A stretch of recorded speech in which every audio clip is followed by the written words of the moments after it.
All right, we are live here at the Digi and Game Center to bring you another Expa Meetup. My name is Wanda. Really, I'm your hostess today, and the program is the usual. First, we will see an interesting presentation, then we will have a Q&A session, and after 7 p.m. there's room for free mingling and networking, and some game demos also, I believe, so stay tuned also for that. The Expa Meetup is brought to you by our Digi and Game Center partners, which are the University of Applied Sciences Jyväskylä, Business Jyväskylä, Jahaha, Fingersoft, DeskMe, Seltimil, and Keski-Suomen Konttoripiste. I see some new faces here. Please raise your hand if you know what is Game Business Cooperative Expa. Yeah, just as a reminder for everyone also online, Expa is an ecosystem operator here in central Finland. Basically, we bring together everybody who is interested in the game industry. So teachers, students, entrepreneurs, professionals, researchers, whoever. And we have a strong network between the businesses and different educational institutions. So there's lots of opportunities for interesting projects and new business, obviously. And also from the students' perspective, it's always the greatest place to network and find your potential future job or training position. But yeah, these meetups, as we know, they are established to foster this kind of indie game scene where we get to share knowledge, get to learn from others who have, well, done interesting projects and basically might be struggling with the same issues that we've been struggling. So it's always good to kind of have each other's backs. And yeah, today we're not talking about any usual subjects like mobile gaming or stuff like that. More likely we are talking about bringing console gaming everywhere without actually bringing any physical consoles, and this time even into the car. Online at the moment we have our speaker, who is, by the way, not on the screen at the moment. Hopefully we can get him there. But anyway, welcome, Antti Makkonen. Hello. Nice to be here, or there, or whatever, internet. Yeah, exactly. Just like your console, basically. You're here, but yeah, not really here. Yeah, really nice to have you. How have you been? How's things lately for Airconsole? Yeah, super exciting. Like, I don't know if you have been kind of following us, but we were in Gamescom with BMW. We had like a booth there. It was kind of the first official launch of the in-car gaming, where we had like a super cool booth and a car, and people were able to play inside of the car, like our in-car gaming portfolio. So that was kind of fun event. All right, sounds amazing. Are we going to see any pictures of that today? I believe there's one. Okay. Looking forward to that. Perhaps I won't keep you any longer, so we can actually dive into the topic and then enjoy the discussion after we are wiser about it, because at least for me, the topic is very new. So yeah, let's give the stage to Antti and in-car gaming. Okay, thanks. So hey, I'm Antti. I'm if you haven't guessed, I'm originally from Finland. And I moved here in Spain for, I think like 4.5 years ago, more or less. And kind of have been making games here ever since. And I joined Airconsole last December. So I'm fairly new, but so is the kind of the growth of the company. And I'm going to talk a little bit of what we are in Airconsole, then what we do at the moment, and why I think in-car gaming is such an exciting, let's say, place, in my opinion, to make games, and then let's see from there if you have any questions. But let's kickstart. And since I don't see you guys, so if you have any questions, please, I don't know, have them at the end, so we can kind of have hopefully a productive meeting or a presentation. So what is Airconsole? Airconsole started in 2015. It's founded in Zurich, so it's a Swiss-based technological company that makes games, which is quite unique in terms of location.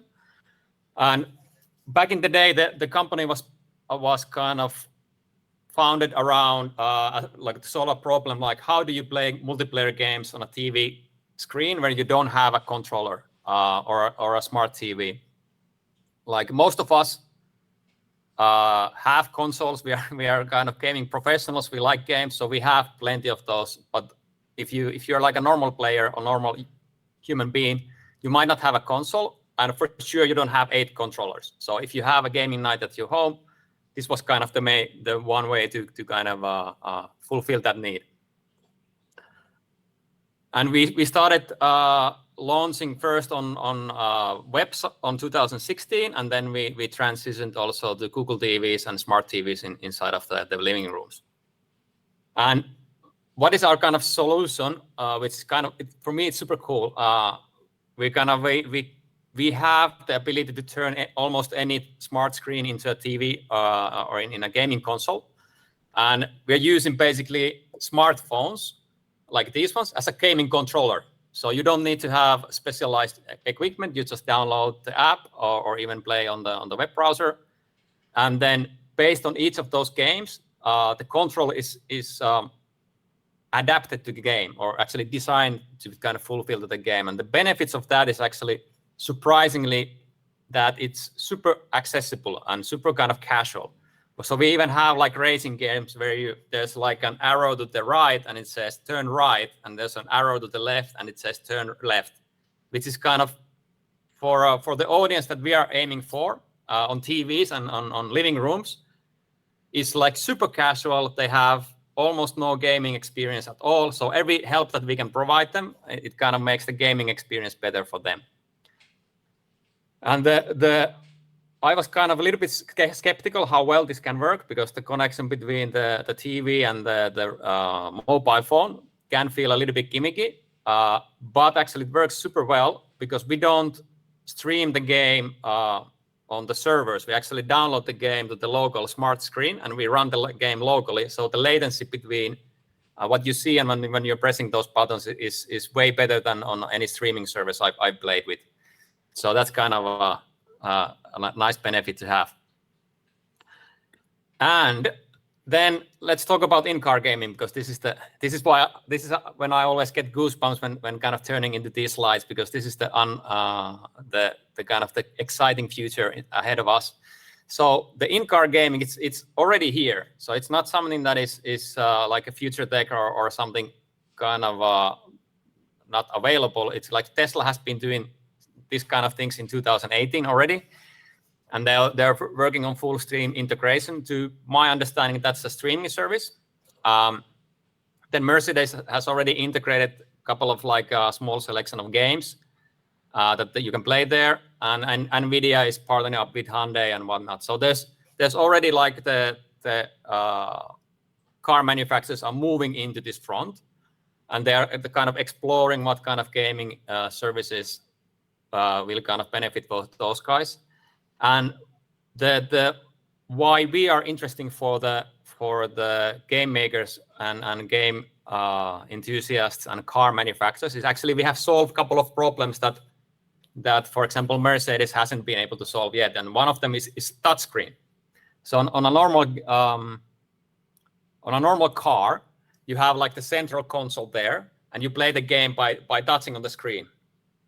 And if you extend your arm like this, and this is basically your gaming experience, and if you try to play more than 5 minutes, I'm guaranteed your arm is going to be quite tired after that. So it's not like a ergonomically sustainable way to play.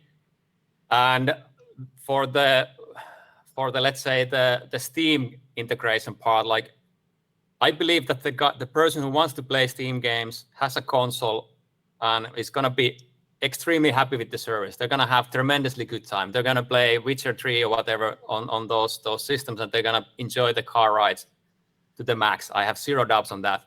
The only thing is that for us, we are aiming for mass appeal. So we are trying to find, let's say, normal players or more casual players that don't want to make the investments of bringing a controller or bringing 5 controllers in a car if the car has like 5 people sitting on it. And the Airconsole, like I said, it's not a streaming service. So It's kind of we download the executable or the package on the car, and the car runs it locally. So the kind of the experience is a little bit, let's say, less problematic for low latency networks. And what we have done with BMW is kind of we made a contract with them in 2022, and they selected us to be their kind of gaming provider. And one of those reasons was that ergonomics and all the kind of streaming services that kind of require quite a high bandwidth to stream content on a car. And what we are kind of looking for BMW, by the way, we are not going to be like, we have an exclusivity deal with BMW, but it's not indefinite. So we have like timed exclusivity. So we are kind of looking for other car manufacturers also. And BMW also doesn't want us to be the like only on BMW client. But we already launched with i5 series, and that's the picture that you can see there on Gamescom. So that's the real car. It's a really kind of awesome car, but a little bit expensive. And the next car that we're gonna already announce is the new Mini, and new models to come. Like I can't tell you the models or anything specific about the cars, and unfortunately, BMW is quite wary on those details.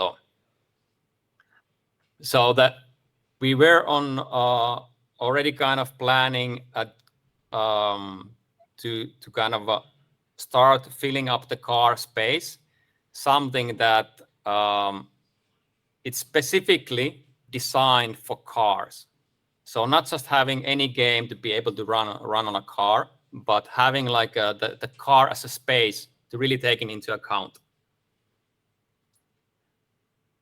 And the reason for that is that the BMW and other car OEMs or car manufacturers, so they are already thinking about like a couple of questions that for them kind of open, or thinking about those questions probably opens up your eyes also, why they're so excited and why kind of this kind of gaming solution for them. So they're already thinking about when the cars are self-driven.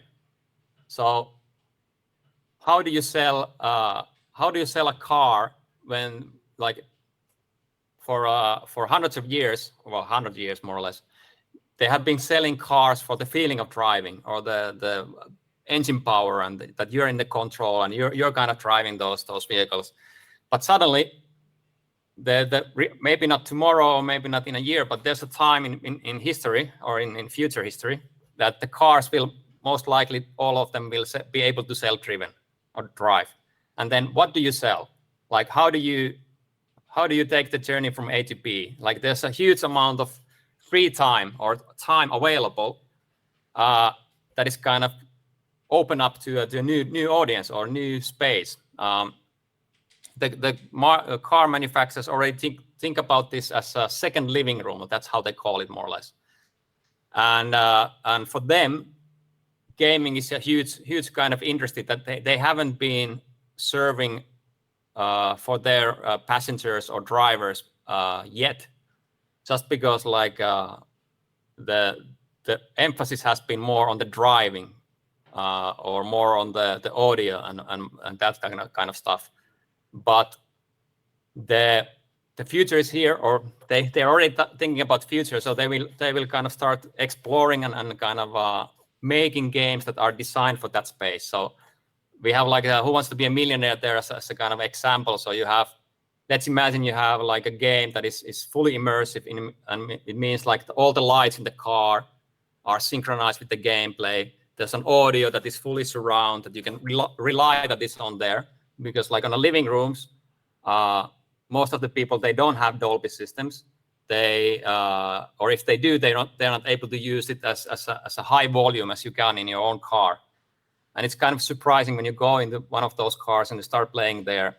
It kind of, the feeling is I would say even way more let's say captivating than the game would kind of suggest. So the whole feeling is so much amplified with those amazing sound systems.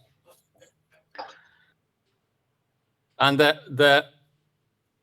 the one additional reason why there's kind of, I don't know, there's 1, 2, 3, 4, there's kind of 4 screens here is that the car OEMs, they will push for the limit of how many screens there are gonna be on a car. Like on a modern car, you have one kind of central console, but they're already thinking about like, how do we bring this kind of, let's say, entertainment-filled journey into passengers. So adding more screens on the back or only to the front passenger. So that's kind of the future, and that's why the car manufacturers are like now actively looking for gaming solutions and fun games, and more importantly, I think games that are designed for a car, because you can have fun with it. So it's kind of on a car you can always like rely that there's two front seats and then there's three back seats. So you can have like front seat versus back seat type of gaming, or then you can take the use case of the car into your game design. So let's imagine that you have the car is in a charging station or somewhere. You're waiting for 20 minutes or so, and then we are in the same car and we need to wait. So let's pick up a game, and the game is that you need to protect the car from, I don't know, sheep for some reason. And I'm gonna shoot on the left screen, and you're gonna shoot on the right screen. So kind of making the car and making the situation that you are into the car feel more special, just because it's kind of the whole car and you in there kind of fits somehow to the experience in real life.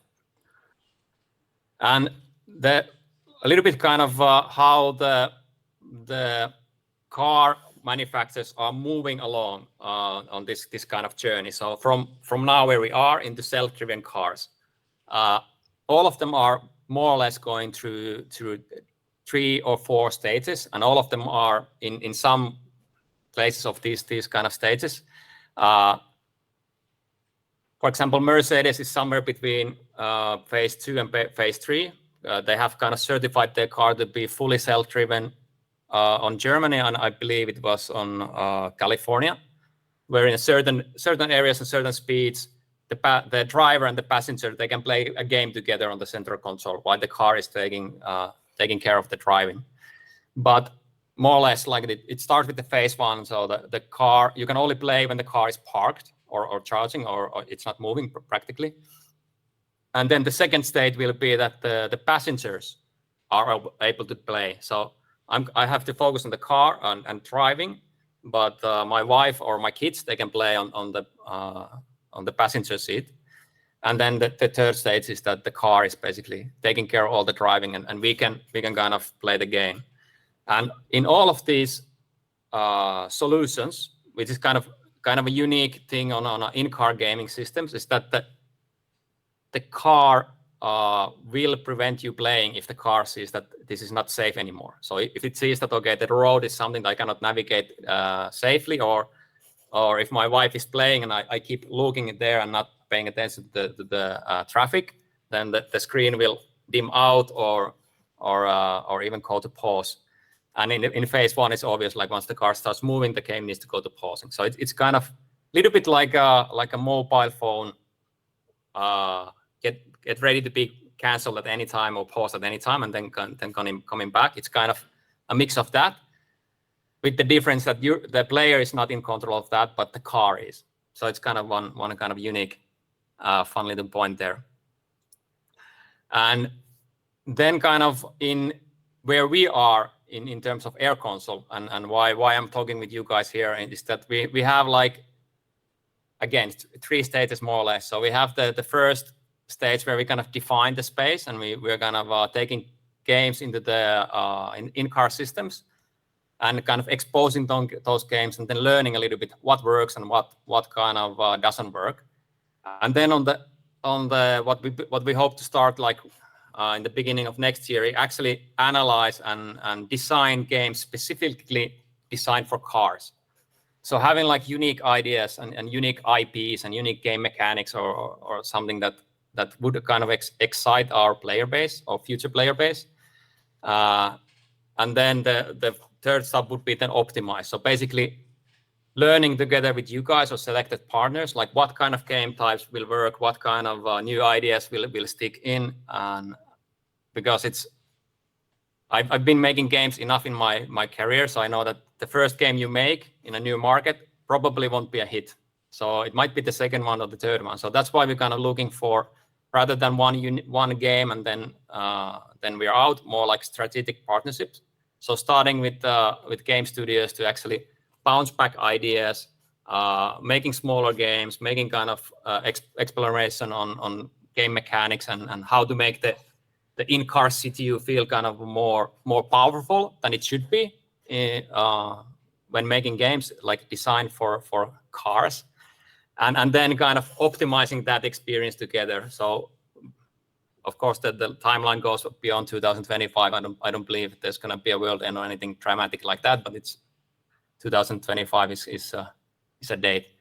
So that's something we are kind of as an Airconsole where we are at the moment. So we are in between the let's say the define and analyze stages. So we are looking for game ideas and kind of pitches for new kind of stuff. So what kind of games we are looking for? So first and primary, like most importantly, that the game idea needs to feel like it's designed for cars. None of these, by the way, in examples here are. So this is more like just give you guys a little bit of understanding that what we are looking for is kind of this a mixture of casual and mixture of kind of game types that could work, but we don't know. And also like a mixture of really well-known either mechanics or brands. And the way we are kind of thinking about this is that the target player, based on what we can tell from the demographics of the people who own cars and will own cars, is that it's going to be family oriented. So there's going to be like what we call like multi-generational people on a car. Like most trips will have like older adults and then younger adults or kids. So it's gonna be like a mixture of like different types of players. And the way we are thinking about it is that like I'm not a hardcore player, but I play quite a bit. So I can always enjoy like more casual experience when played together with other people. But if you don't have this kind of gaming knowledge, it's impossible to make the jump up. So you cannot make like my dad to play brawls together. Like that wouldn't happen. But me and my dad, we can have like super fun time playing Who Wants to Be a Millionaire or Tetris together. So that's kind of what we think about, like this casual family oriented. It's like having a mixture of different ages and play skills, playing together like a local multiplayer game. And the games that we are interested in is or the game designs. It's not free to play or freemium or hyper casual, but it's like a premium version. Like you just bought a BMW. Like the first thing that you don't want to see is when you start a game is an ad or buy 500 golds to get something else. So it should feel more like a premium experience where you kind of enjoy something that is complete. And in technological phases, like we are supporting at the moment like Unity and HTML5 as kind of game engines or ways to kind of publish your games. And the one crucial thing that most people don't kind of get immediately is what unique things you can do with this controller. You can design the control to fit your game really well, so you don't have to kind of design around dual stick. You can actually have custom content here. And the one unique thing that is super cool, in my opinion, is that you can have hidden information here, something that the other player doesn't see. So I can have my Uno cards or my poker cards here, and we can have like Uno or poker tournament in a car. On a console, you cannot have that hidden information, and in a console, it really doesn't either make sense to have a Uno version of of a console game, because if you love Uno, then probably you have like Uno cards with you. But in a car, you don't have a table. So suddenly, like all of these, let's say, classical game design from like card games or board games, it kind of makes more sense now, because like the car is a different place. It's a different unique, let's say, wholesome experience. Like I'm old enough to remember that when we started making games for these mobile phones, like it was something that not all of us realized that's going to be huge and it's going to be exciting, and you can make different types of games that you cannot do anywhere else. That was not the first thing that people thought about. They were more, oh, it's a boring thing. People who play there, they are not real gamers, or there's this huge amount of constraints of all the processing power that I have, and I need to kind of make my games dumber and whatnot. But the people like me who kind of saw it as a new way of making different types of experiences, like a match 3 game. It doesn't make too much sense to play that on a console, but on a local touchscreen, it just works. It's kind of super cool design kind of package, and that's something like that's my dream, that talking with you or somebody else from the gaming in the industry is really to kind of find those kind of things that really make sense in a car, like finding the match 3 of a car, not because the match 3 is an exciting mechanic for a car, but having that kind of feeling that this just makes sense in a car. It doesn't make sense anywhere else, and that's kind of that's my dream. That's why I wake up in the morning and talk with people like you. So a little bit then going back a little bit like what Airconsole kind of offers in this exciting journey is that we are one of the first early movers, and we believe we have the superior usability and casual audience in inclusion, and we already have like a certificate to be a BMW supplier. I don't know if you know, but it's not an easy thing to do. So it's kind of a quite cumbersome process to go through a car manufacturer's procurement process to be certified to kind of deliver services for a car industry. We already have an SDK that we work in TV and web, so it's basically the same with some smaller modifications, and we offer some design support if needed for figuring out the controller and then figuring out the how to design a gaming car, and reporting suits and revenue model. So the revenue share model is something that for a new IP, we kind of believe that the developer should always be kind of excited about the potential growth of the game. So since we are not free to play game, the revenue sort of model is basically, it's a little bit similar to the Apple Arcade in a way. So all the subscription revenue goes into a developer pool, and from that pool, the money is distributed by the time that players are playing your game.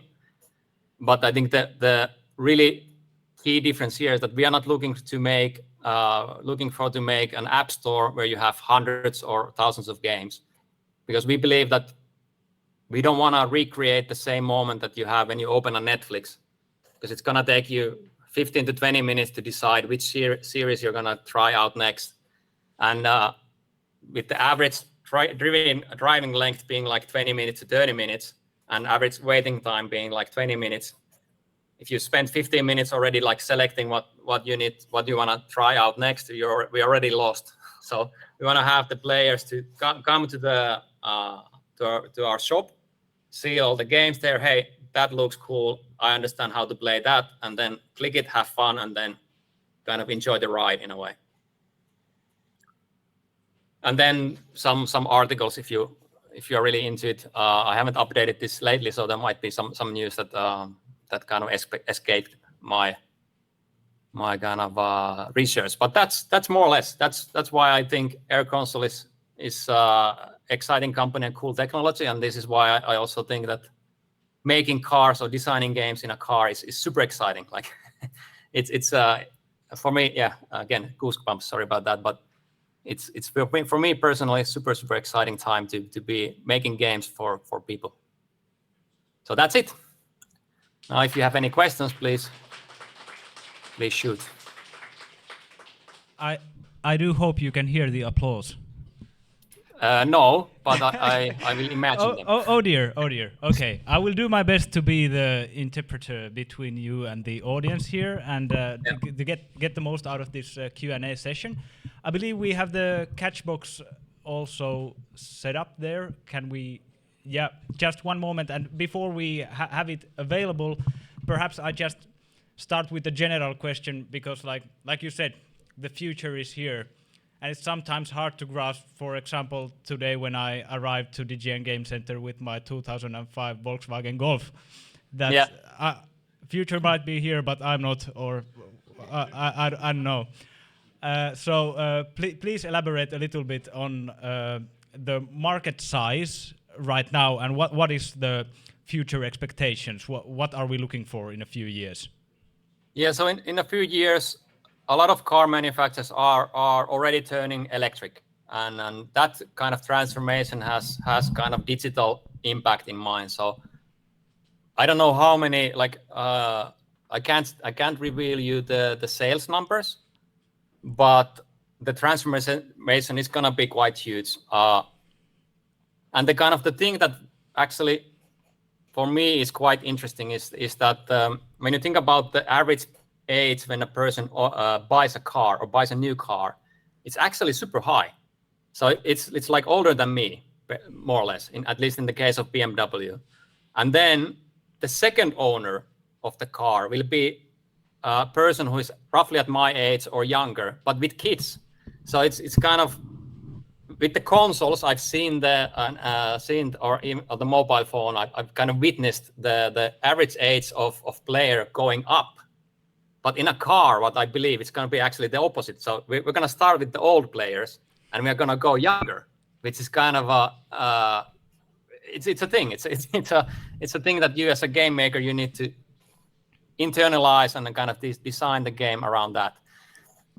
Yeah, it sounds like you actually have put thought into this and kind of see that how the automobile market works and how your system needs to be adaptable to it when it changes and so on. So yeah.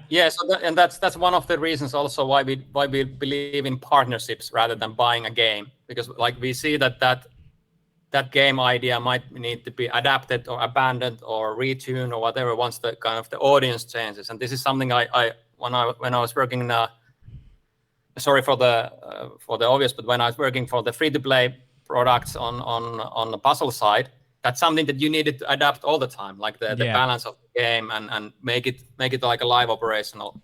And that's something that, based, because we are it's gonna be a new market. It's not gonna be a new, let's say, red ocean. Yeah. Oh, sorry, blue ocean. Red is the bad. Yeah. Yeah. It's gonna be the blue ocean.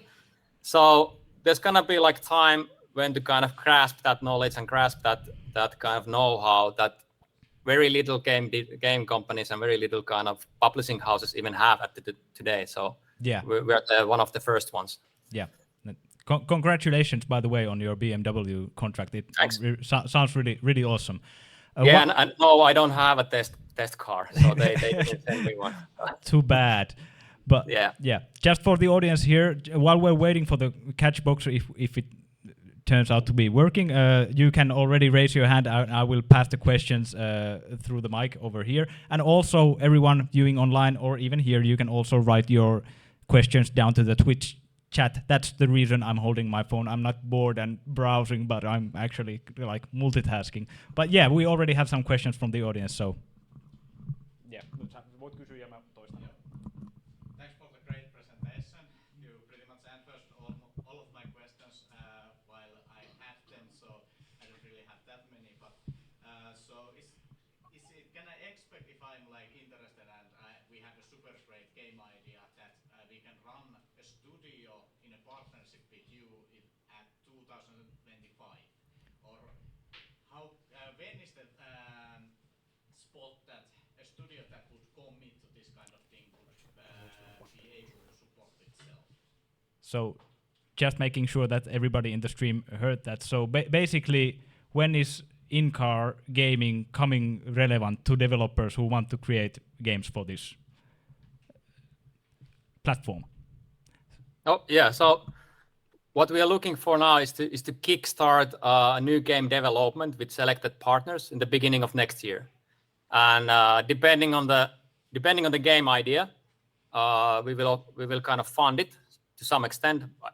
We have budget, but not hundreds of millions. So like, please don't make any like Call of Duty or something like that. But we do kind of want to kickstart this in the next coming months. Okay, so the time is now. Shortly Yes. put. Yes. Future is not here, but it's close, right? Yeah, exactly. But not to my Volkswagen. Sorry. No, not yet. Okay, but that's great news. And I already asked about the market size of this specific technology, but like we know that Airconsole also operates on all of the screens available, basically. So from your point of view, how big is in-car gaming for Airconsole? So what portion of your business are you expecting to invest in this? This is kind of, we are investing this heavily. So this is where we believe that the future is going, to be honest. And for the TVs and for the web, it's still an important part of our business, but we do see that almost all of the let's say, at least in my opinion, like the exciting growth to be on a car. Okay, that's also interesting and exciting to hear, and also probably promising to those who kind of ponder the opportunity that whether to go into in-car gaming. By the way, we have now Catchbox, so if you have questions, just raise your hand, and Juho will be passing the mic. Okay. Yeah. Hello, can you hear me? Oh, I can hear me. Excellent.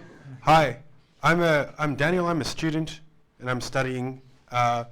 If we wanted to create a game for cars that could be played in cars, how would you?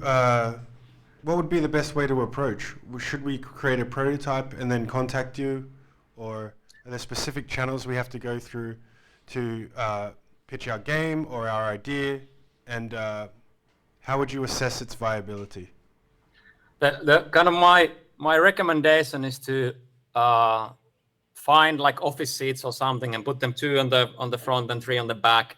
Have amazing sound system like around you, and then maybe like a laptop or something, and try to visualize or imagine like some of those like existing gameplays. Basically, play a lot of games, get kind of ideas there to kind of get you creative flows, kind of creative juices flowing, or then buy a car. But I would recommend the first one. It's a little bit cheaper, at least for students. And the what we are looking for is ideas. So I wouldn't go as far as to build a prototype yet. What I would like, if you have great ideas, send it to me. Like I believe the email is somewhere. If not, then let's kind of get it to you. So what do we want to have is, we have noticed that this is like such a new audience and such a new, let's say, place, that we get way better results faster if we just pinball a couple of ideas on a PowerPoint or PDF or whatever, and then kind of get closer to what we can teach you, what we know about in-car gaming now, and then together we can figure out what we need to figure out for in-car gaming in the future. So if you want to build prototype, okay, I don't stand against you, but I would rather maybe kind of approach us with a couple of ideas, and then if those ideas are super cool, we can go back and forth, and then it's easy for us to launch a project together in hopefully in January. And there's actually follow-up question or question very close to what you already answered, but if you want to elaborate any on this. So basically, what are you expecting to see in a game pitch? Do you have a template that could be used so that people know that they will cover all the relevant things in it, or is there some rule of thumb that they need to consider when approaching you? Yeah, we had a template on the GDC game ideation context back in the day, so that you can follow that if you want. We don't have like a template for this one because I didn't create one for sure.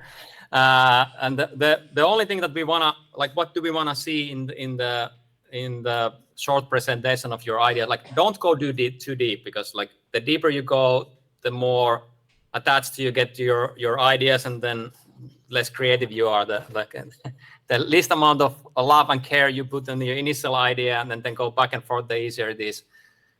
So the key things that we will evaluate is like, does the game feel like it's designed for a car? Does it use Airconsole controls in some kind of either creative way that you cannot use any other control, or does it make sense? Like, don't go too crazy. Like if the game is a simple, you press a button and then something jumps.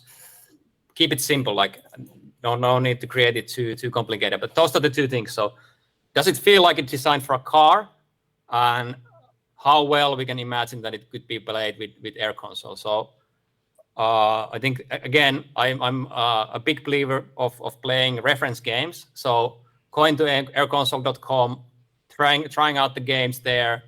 And kind of seeing what other people have done, so you can make new mistakes. So there's no point of hitting the same rocks that everybody else. So please find your own rock and hit your boat in there. So that's kind of my game making recommendation. Nice words of encouragement. Any other questions from the audience?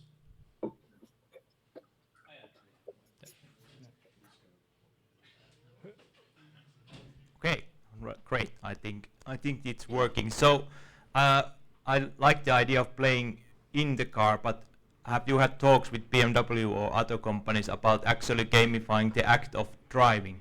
Like for example, having a battle with your friends who can go from Jyväskylä to Helsinki using the least amount of fuel or power, or something like that. Like getting access to other parameters than the infotainment system itself.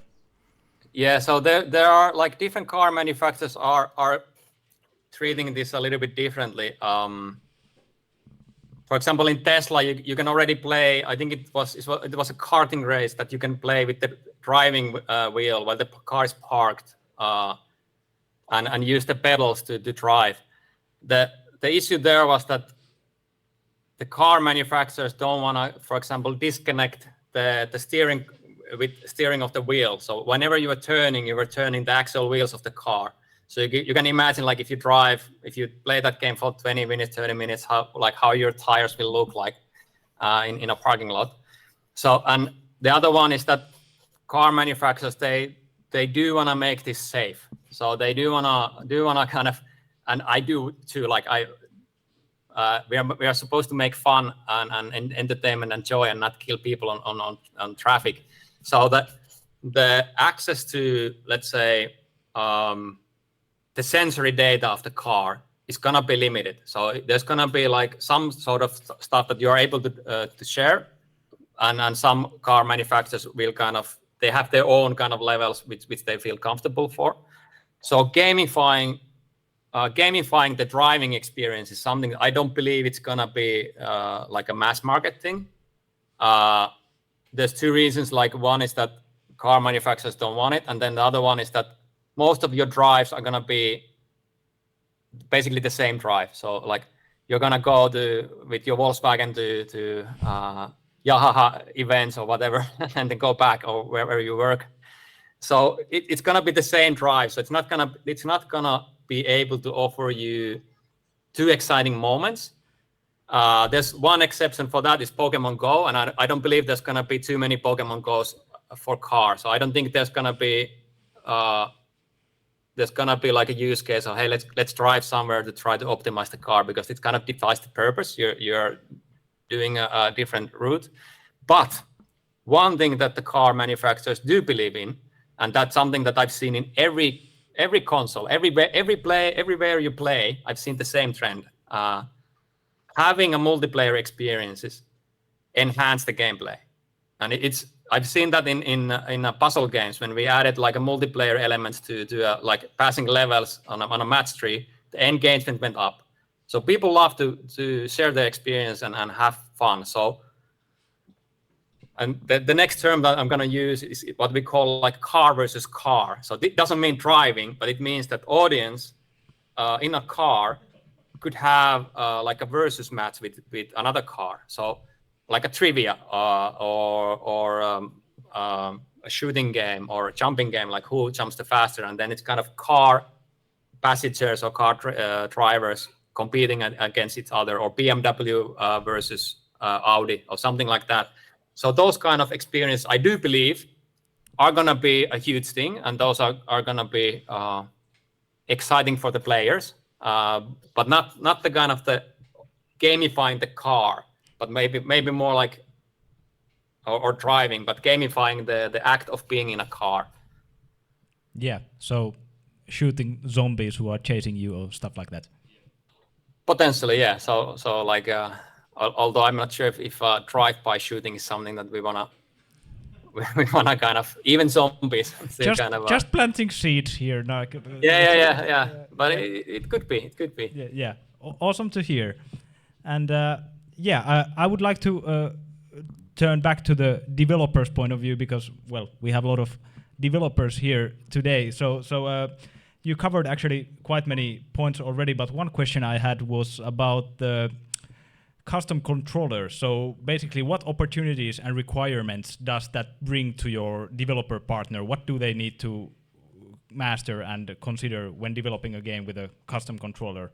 And I think you mentioned getting some kind of support from you also. So please elaborate on that. Yeah.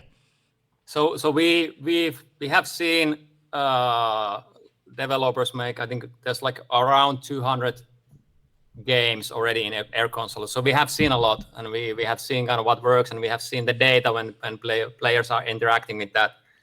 And it's a game design skill, so you need to get better at it. And the one easiest way to get better at game design skills is that you start playing other people's games, and you analyze why I'm not having fun, or why I'm having fun, or why somebody would have fun, or why somebody would be frustrated. So that's kind of on a higher level principle. That's how you approach this. I know it's boring and dumb, but that's the high level. And in the low level, like designing controllers that have that are designed for touchscreen. And what I mean by that is that you don't have physical buttons, so you cannot kind of locate multiple buttons easily on a screen. So you need to rely on the corners or the middle or something like that.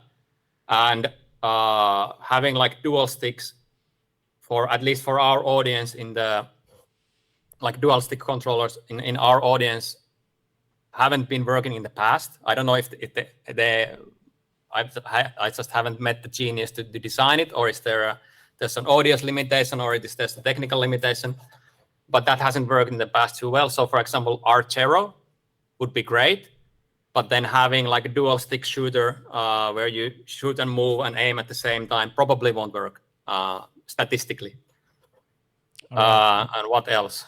And then just label everything. Super simple, like this is how you kick, this is how you slide or switch, and this is how you move. So making everything like design for a super casual audience, like audience that doesn't have almost any understanding what the video game is. Yeah, I can imagine that like having a new controller is also like another hurdle that a new person needs to go through before they can actually enjoy the game experience. So not only the game mechanics, understanding them, but also the interaction when the controller is something that they see for the first time. So makes total sense. Yeah. If the controller is not done great, like if the controller is done great, it actually enhances the gameplay because they know what to do. So making it intuitive that way. Yeah, like if I can kind of simplify it a little bit more. So if I would play Mario Kart with my father, and I would hand over the Nintendo Switch controller to my dad, he wouldn't even know which way is up on the controller.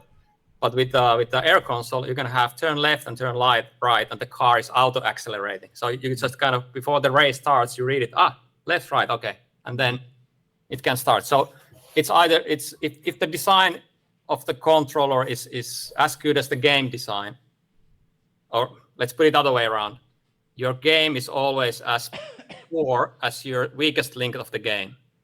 So if your weakest link of the game is the controller, that's your weakest amount of enjoyment.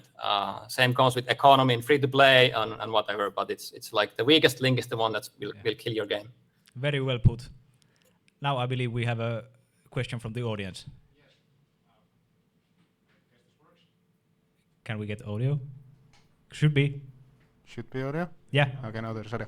So how fast do you believe this kind of technology will actually become widely available? Let's say up here in Finland, where self-driving cars obviously are not going to work for a long while due to the changing climate conditions and, well, icy roads in the winter.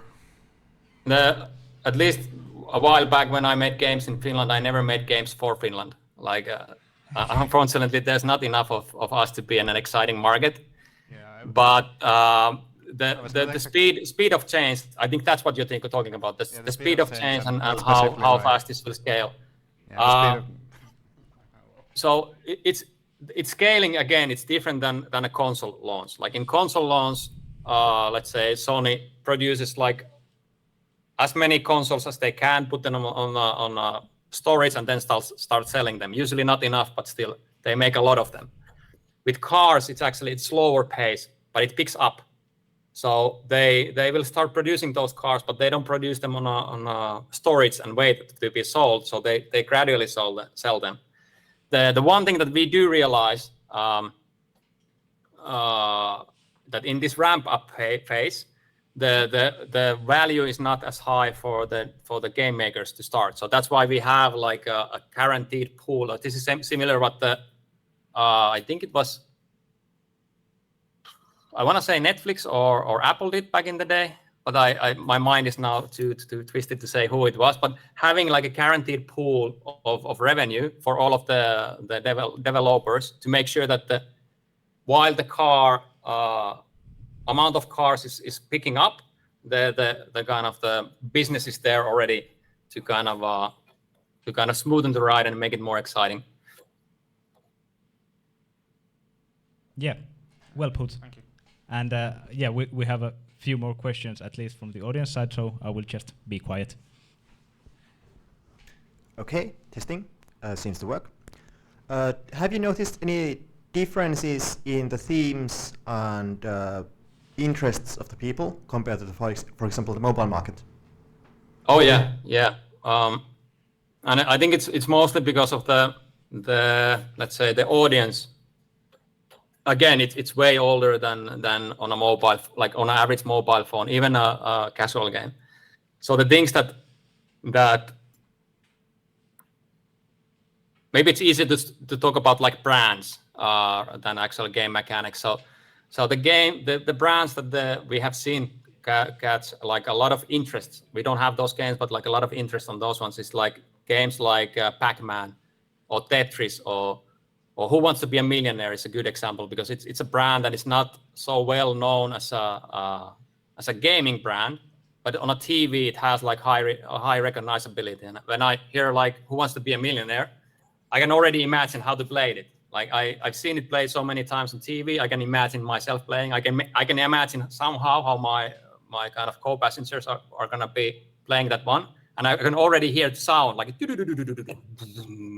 So the whole experience, like I know how to play that game already when I see the title, and I would say that's with the short experience that we have for the in-car gaming is that I'm hesitant to use this term because it's not what I mean exactly, but I'm lacking words. So having almost like, excuse my friends, like hyper casual approach to game design. And what I mean by that is not the economy, but it's the designing the game and the ad almost at the same time. So like, does the player understand by seeing something how to play it, and then does it fulfill it? And with the brand, it's a little bit easier to do, and that's why gaming companies and publishing companies love brands, because they bring all of that imagination already to the game. But it doesn't mean that that's the only way to do it. Like you can use niche ideas also. So I think a good example would be maybe World of Tanks, if you played that one. Like for me, like a history nerd, I already know without anything about the game, I already know that I want to have the German Tiger tank because I know it. That's something it's my goal when I start playing the game. It will change, and I don't even have it. But when I started, that was the thing that I was aiming for. So having that kind of casual version, like a poker. So I want to win a poker tournament. So then that's kind of my goal. I want to go into a virtual poker tournament and win virtual currency there and feel like I accomplished something. Or a solitaire or something like that. So that's kind of that's what we have seen so far. So having this recognizability on game mechanics or brand or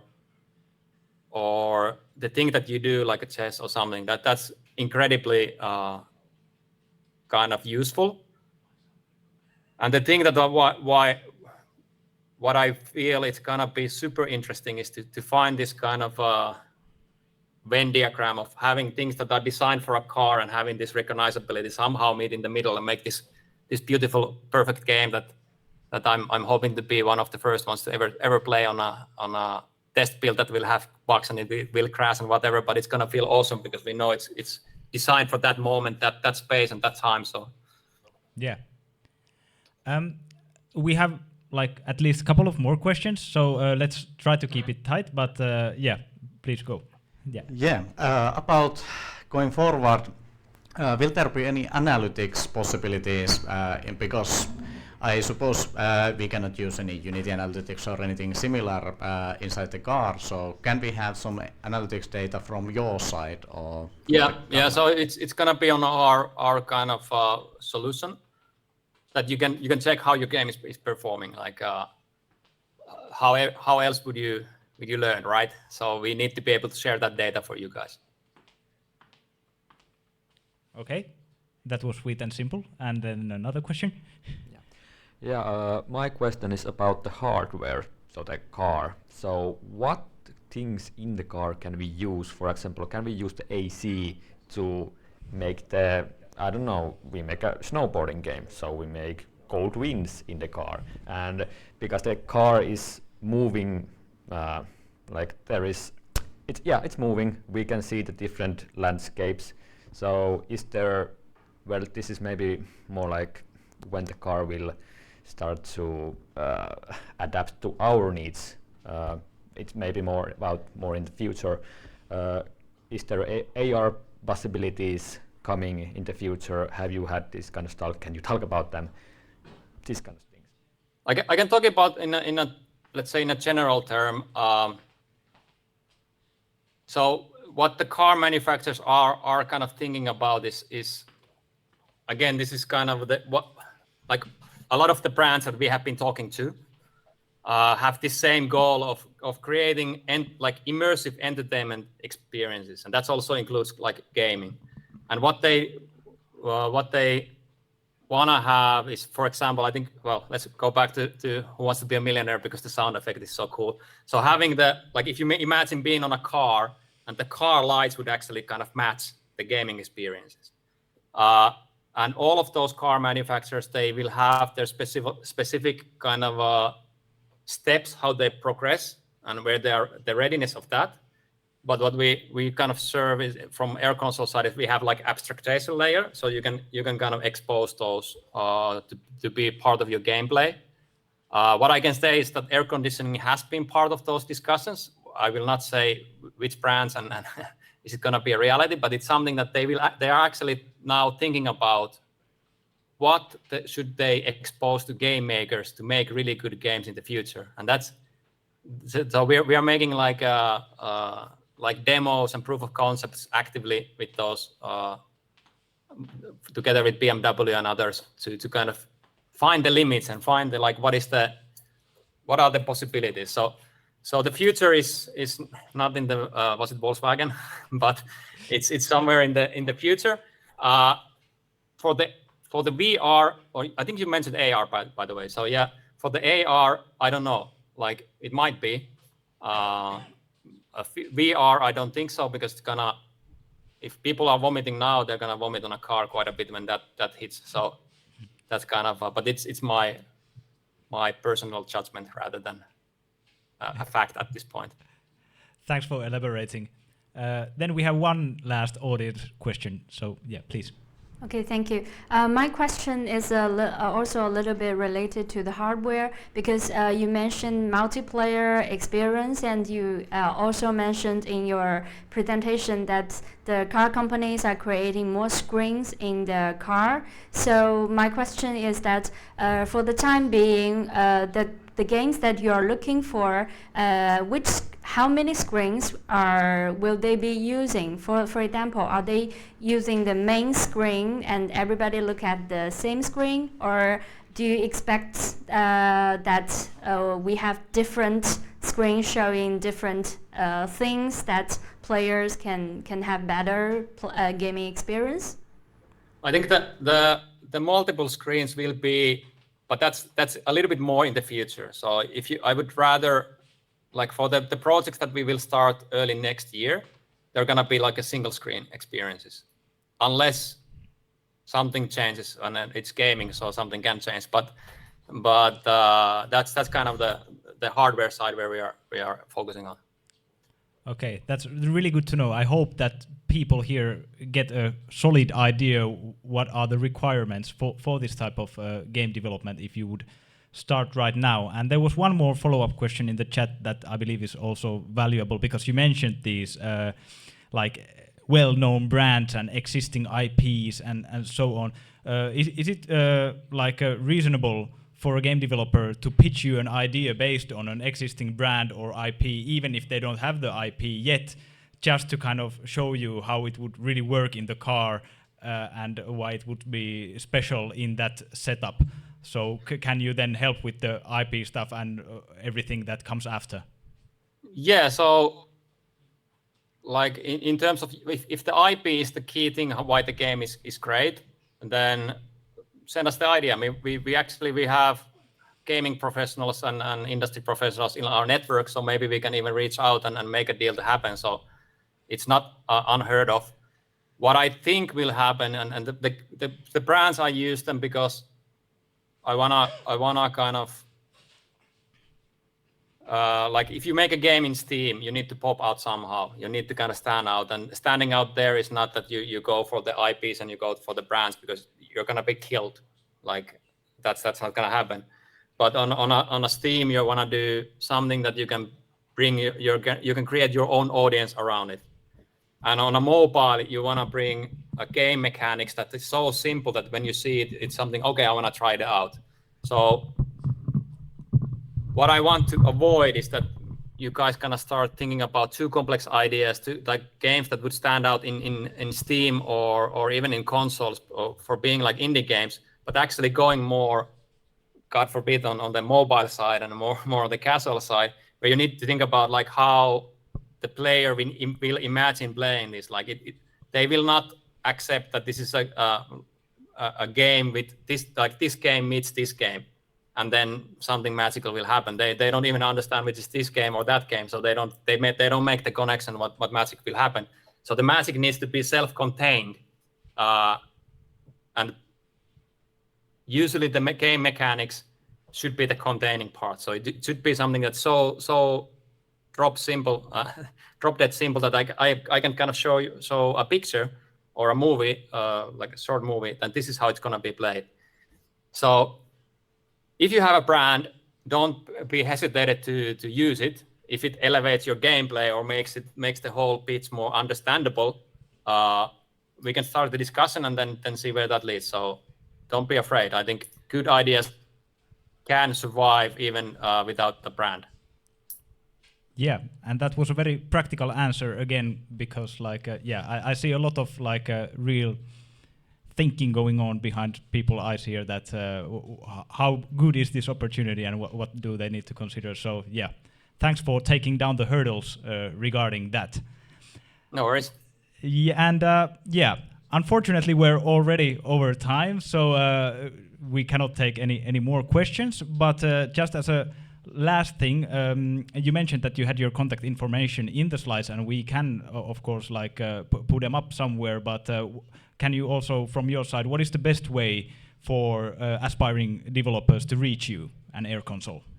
It's as boring as sending an email.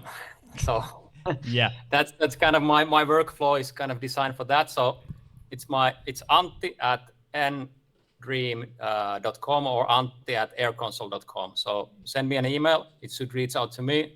If not, then stalk me over LinkedIn or somewhere and reach out. Okay, awesome. Thank you so much. One more applause for Antti. Yeah. So yeah, that concludes the official part of the meetup. So thank you very much, Antti. Was a pleasure to have you, and visit whenever. This is super interesting, and seems like a low threshold thing for new developers to enter and kind of also think outside the box when building their business. Yeah. So I think the low entry barrier is if you think outside the box. Or inside of a car box. Yes, exactly. Okay, that was so awesome. So thank you, have a nice night. And for the people here on site, and of course online as well, I rarely remember to take this up, but consider getting an Expa partnership, a membership, because it will give you great benefits in the ecosystem that we have with the companies who are partnering with us and so on. So yeah. If you don't have a membership for Expa yet, consider taking one and getting cheaper lunches and access to games and stuff like that. So, all right. I think that concludes it. And thanks for everyone for watching, and great questions, great discussion, and let's continue networking. So, online, bye-bye.